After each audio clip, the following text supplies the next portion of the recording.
Saya Cynthia Rompas masih menemani Anda di Kompas Petang. Ketua Umum PDI Perjuangan Megawati Soekarnoputri menyindir bakal calon kepala daerah yang hanya ingin mendompleng nama melalui partainya. Ketua Umum PDI Perjuangan Megawati Soekarnoputri mengingatkan semua calon kepala daerah termasuk bakal calon kepala daerah yang diusung agar tidak setengah hati untuk ikut dengan partainya di Pilkada serentak 2024. Megawati mengaku ingin memastikan agar para pihak yang maju lewat PDIP tak hanya mendompleng.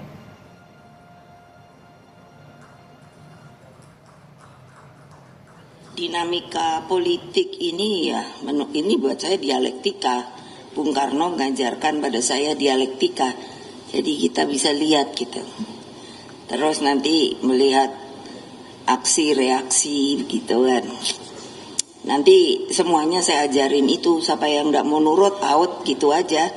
Saya pusing karena mau ikut jadi PDI Perjuangan atau mau dompleng aja gitu loh. Saya nggak mau lagi.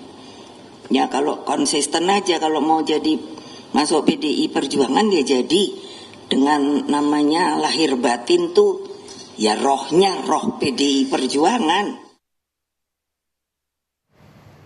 Sehari jelang pendaftaran Pilkada serentak, PDI Perjuangan belum mengumumkan nama Cagup-Cawagup DKI Jakarta. Santer beredar PDIP akan mengusung Anies Baswedan, Rano Karno. Untuk membahas peluang PDI Perjuangan mengusung Anies, kita bahas bersama politisi PDI Perjuangan Seno Bagaskoro dan juga Direktur Eksekutif Trias Politika Agung Baskoro. Selamat petang Mas Seno, Mas Agung, terima kasih sudah bergabung bersama kami di Kompas Petang. Selamat sore Mbak Cynthia, Mas Seno. Selamat sore Mbak.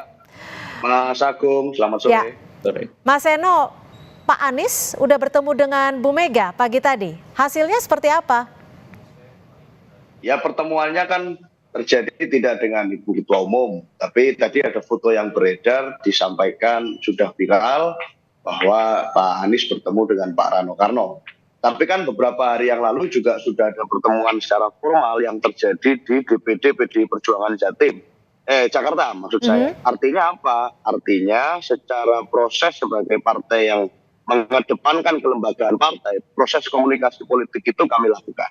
Tidak hanya kepada Pak Anies secara eksklusif, tetapi di berbagai daerah, kalau ada tokoh eksternal partai yang masuk ke dalam radar, tentu harus melakukan komunikasi politik secara formal kepada kami. Dan tentunya sebagai partai yang berasas kaderisasi, kita punya dalam tanda kutip syarat-syarat tertentu. Tidaknya syarat-syarat yang itu berlaku secara umum, yaitu taat pada konstitusi, taat pada ideologi, taat kepada platform perjuangan partai, yang seharusnya semua partai pelopor melakukan itu. Sehingga tentu saja proses komunikasi itu membicarakan hal-hal semacam itu. Persoalan apakah keputusan rekomendasi diserahkan kepada Pak Anies atau bukan, itu ranah DPP partai. Oke. Tapi Pak Anies sudah bertemu dengan Bu Mega tadi pagi ya? Untuk mengkonfirmasi ya? Pertemuannya dengan Pak Rano yang viral. Oke. Nah, kalau tadi Pak Anies sudah berbaju kemeja merah, apakah memang tadi tidak jadi diumumkan atau memang belum terjadwal untuk DKI Jakarta hari ini? Belum terjadwal, karena kan masih ada setidaknya 11 daerah. Itu yang belum kami umumkan. Sudah ada 534 daerah dari 545 yang kami umumkan, dan kami bersyukur karena sekitar hampir 50% calon yang kami umumkan itu adalah dari seluruh calon yang akan bersaing itu kader PDI Perjuangan. Jadi masih tinggal 11, termasuk Jakarta, kemudian Jawa Timur, kemudian ada lagi Jawa Barat, termasuk kota seperti Solo juga belum. Mas Seno, kalau tadi Anies bertemu dengan Mas Rano gitu ya, tapi akan terjadwal tidak untuk bertemu dengan Bu Mega? Kalau nanti keputusan DPP partai adalah mengusung tokoh siapapun, apalagi Jakarta sebagai center of political gravity, pasti akan ada penjadwalan untuk bertemu dengan Ibu Ketua Umum. Tetapi nanti menunggu nama yang muncul yang final terlebih dahulu. Baik, saya ke Mas Agung. Mas Agung, kalau Anda membacanya, tadi sudah diumumkan beberapa nama bakal calon kepala daerah untuk beberapa daerah yang diusung PDI Perjuangan. Apa yang membuat PDI Perjuangan hingga saat ini belum mengumumkan nama untuk Jakarta? Iya, pertama ada persoalan teknis ya. Kalau tadi Mas Seno bilang ini belum waktunya, tapi juga ada persoalan politis di mana memang tidak mudah bagi seorang Anies yang punya cerita di masa lalu untuk langsung bisa dideklarasikan oleh PDIP. Mesti di internal ada tarik-menarik ya, ada dinamika yang cukup kencang mungkin ya, sehingga memang ada penundaan untuk mengumumkan Anies bersama Rano Karno hari ini seperti itu. Jadi ini yang akan kita lihat drama ini ke depan. Apakah memang nama Anies akan tetap diusung? Karena saya juga sudah mendengar arahan ada nama Mas Pramono dan Rano Karno yang mengemuka beberapa menit yang lalu. Jadi kita akan lihat apakah memang klausul yang diberikan oleh PDIP kepada Mas Anies ya, yang saya lihat ujungnya sepertinya perlu di KTA-kan PDIP, Mas Eno ya. Nah, itu sebagai syarat karena tadi Ibu Airin berapa kali disinggung untuk masuk ke PDIP secara kafah ya, secara paripurna ya, ber-KTA seperti itu pakai baju merah hitam. Iya. Mas Anies ada arahan demikian juga seperti itu Mbak Cindy. Gimana tuh Mas Seno? KTA menjadi syarat utamakah untuk diusung oleh PDI Perjuangan? Karena tadi juga disinggung harus memakai baju merah hitam. Ini adalah bahasa kiasan. Dan di satu sisi Bu Mega juga sempat menyebut bahwa jangan hanya mendompleng. Ya Mas Seno.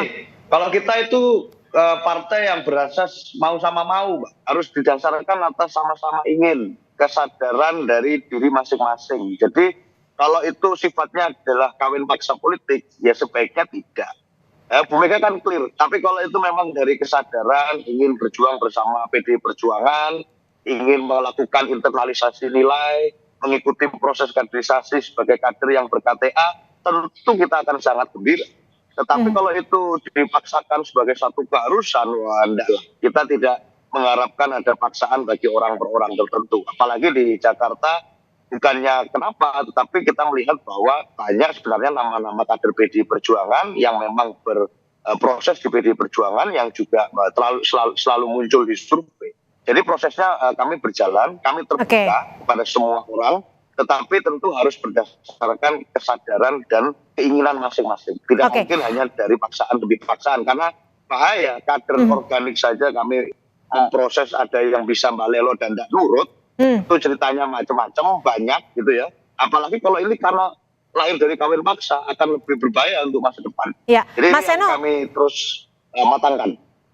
Mas Seno, tapi pertimbangan paling mendasar dari PDI Perjuangan, khususnya untuk Pilkada Jakarta, itu apa sih? Lebih ke yang penting memenangkan daerah Jakarta, atau ideologinya yang diperkuat? Kalau di PDI Perjuangan saya rasa kita punya portofolio politik memegang teguh prinsip tentang Satyam Eva Jayate, bahwa kebenaran yang pasti akan menang. Dan itu bukan hanya persoalan how to win the election, tetapi juga persoalan bagaimana konsisten pada prinsip dan nilai-nilai yang kita selama ini punya komitmen untuk memegang teguh itu. Termasuk juga komitmen untuk how to govern yang baik. Memimpin Jakarta tentu butuh kemampuan yang multiple, kemampuan komunikasi yang baik dengan semua pihak, kemampuan melakukan kerja-kerja teknis birokratis. Itu yang tentu menjadi variabel. Komitmen terhadap kebinekaan, komitmen terhadap substansi nilai demokrasi, itu yang menjadi pertimbangan kami. Jadi bukan sekedar menang kalah. Karena kalau bicara menang kalah saja, saya rasa keputusannya tidak akan sulit untuk PDI Perjuangan mendukung nama-nama. Kami melakukan proses yang panjang, fit and proper yang berjenjang, karena memang bukan hanya persoalan menang kalah yang kami bahas. Itu, Mbak. Oke, kalau Mas Agung melihatnya gimana? PDIP ini lebih mementingkan ya kita harus menang di Pilkada serentak 2024 ini, atau saat ini pertimbangannya adalah bagaimana membawa PDIP untuk memastikan ideologi dari PDIP tetap terjaga? Iya, saya kira ada dua hal yang perlu kita garis bawahi di sini yang menjadi realitas politik kita sekarang. Pertama, memang ketika nama Anies mengemuka di Jakarta bersama PDIP, ada common sense yang terbentuk. Common sense itu apa? Perasaan senasib, penanggungan, dalam tanda petik sependeritaan, karena dipojokkan oleh hegemonik Kim Plus. Nah, saya kira dari sana kemudian nama Anies akhirnya mengkerucut dan bisa ketemu dengan Mas Rano ya, dengan fotonya yang viral tadi. Nah, common sense ini kemudian terbentuk yang akhirnya menuju common enemy. siapa common enemy-nya dalam konteks ini itu adalah Kim Plus. Nah, bila dirujuk dari itu semua, saya kira nama Anies ini potensial diusung. Kenapa? Karena memang secara kuantitatif baik di survei elektabilitas maupun approval ratingnya cukup baik. Nah, berbanding dengan kader-kader PDIP yang selama ini kita lihat cukup juga kompetitif, namun belum bisa melampaui elektabilitas Mas Anies seperti itu. Ya. Nah, yang kedua yang harus kita garis bawahi adalah PDIP ini kan partai kader, ya, partai yang benar-benar punya sistem meritokrasi yang sangat ketat, sangat jelas sehingga approval rating elektabilitas saja tidak cukup. Nah, apalagi Mas Anies punya cerita yang saya kira identik dengan isu-isu identitas yang kemarin belum tuntas. Nah, itu yang menjadi pertimbangan berat. Namun harus diakui common enemy ini lebih besar ketimbang segala rupa teknis tadi. Yang itu saya kira perlu PDIP pertimbangkan karena nama-nama kader PDIP tadi tidak memperluas ceruk pemilih ataupun ceruk secara elektoral. Ya kalau di survei itu kalau di cross tabulasi data, Mas Anies itu punya basis yang sangat oke di misalkan Jakarta Timur, kemudian Jakarta Selatan dan Jakarta Pusat. Sementara PDIP misalkan kita ambil Pak Ahok itu bagus di Jakarta Utara dan Jakarta Barat. Nah, kalau ini berpadu padan ini akan melengkapi dan saling menyempurnakan satu sama lain. Nah, bila tidak, ini bahaya. Karena lawannya RK Suswono itu bisa yang menggunakan isu-isu politik identitas, basis-basis yang memang bisa direngkuh ketika masa kampanye berlangsung dengan sangat maksimal. Artinya peluang kemenangan yang sudah di depan mata bersama Anies bisa tereduksi. Nah, saya kira di luar itu semua PDIP punya ya cara pengambilan keputusan paling objektif agar apa? Agar kemenangan terjaga, kemudian posisi strategis mereka di mata Kim Plus juga setara bahkan bisa lebih baik kalau mereka menang di banyak pilkada. Yang ketiga yang perlu dipertimbangkan adalah bagaimana PDIP juga bisa mengkader karena ini bisa juga branding PDIP karena ceruk pemilih Aniesnya sedikit banyak akan memberikan efek elektoral ke PDIP bahwa PDIP ini terbuka untuk siapa saja ya termasuk pemilih-pemilih yang selama ini identik dengan pemilih Islam perkotaan seperti itu. Oke, Mas Eno, senasib dan common sense, benar tidak seperti itu? Tapi dijawabnya usai jeda, tetap bersama kami di Kompas Petang. Terima kasih Anda masih bersama kami di Kompas Petang dan saudara hingga sore hari ini PDI Perjuangan belum mengumumkan siapa bakal calon kepala daerah untuk Jakarta, Jawa Timur dan juga Jawa Tengah. Kita masih Jawa Barat. Dan kita masih membahasnya bersama Seno Bagaskoro, politisi PDIP dan juga Agung Baskoro, Direktur Eksekutif Trias Politika. Mas Seno, selain ini kan santer terdengar Anies Baswedan yang akan diusung PDI Perjuangan dari luar partai. Saat ini ada nama lain yang kuat atau sama kuatnya atau lebih kuat dari Anies tidak? Ya, nama-nama itu kan sudah dari awal dijaring dan kami umumkan nama-nama yang potensial. Termasuk kalau dari kader kami dari awal ada Pak Basuki Cahayapurnama, lalu ada dari jajaran kabinet misalnya ada Pak Aswar Anas, ada Bu Risma, bahkan dulu Jenderal Andika pernah tersebut juga di Jakarta, lalu juga ada Mas Pramono Anung. Untuk daftar yang bicara tentang sebagai cawagup misalnya ada nama seperti Pak Rano Karno, Sidul. Lalu ada juga misalnya nama seperti Pak Prasetyo Edy. Jadi ini nama-nama yang memang identik dengan Jakarta. Nah, tapi yang paling kuat dari sejumlah nama-nama tersebut siapa, Mas Seno? Yang paling kuat yang nanti direkom oleh Ketua Umum. Itu nanti yang paling kuat. Nah, tetapi prinsipnya gini, jadi kuat itu bukan hanya satu nalar ya. Kalau di pilkada itu kan ada beberapa nalar yang digunakan. Setidaknya nalar kualitatif itu ada di persoalan tentang kebangsaan, ideologi, tentang komitmen, dan seterusnya. Sedangkan nalar kuantitatif misalnya bicara kepada kemungkinan-kemungkinan angka-angka survei, kemudian jumlah teman, dan seterusnya. Nah, ini yang dua ini harus terpadu. Nah, kalau bicara common enemy dan common sense yang tadi disampaikan Mas Agung, sebenarnya saya mau klarifikasi, common enemy kita itu bukan Kim Plus. Kim Plus itu kami anggap Mas Agung yaitu hak politik mereka, itu keputusan mereka masing-masing untuk bisa mengusung sendiri. Common enemy kita itu adalah intervensi Raja Jawa, itu common enemy kita. Kita merasa bahwa partai-partai politik jika sudah dicawe-cawe dengan intervensi Raja Jawa, maka aktor non-parpol ini menjadi satu hal yang bermasalah. Dan disitulah irisan kami bertemu dengan misalnya tokoh seperti Pak Anies Baswedan.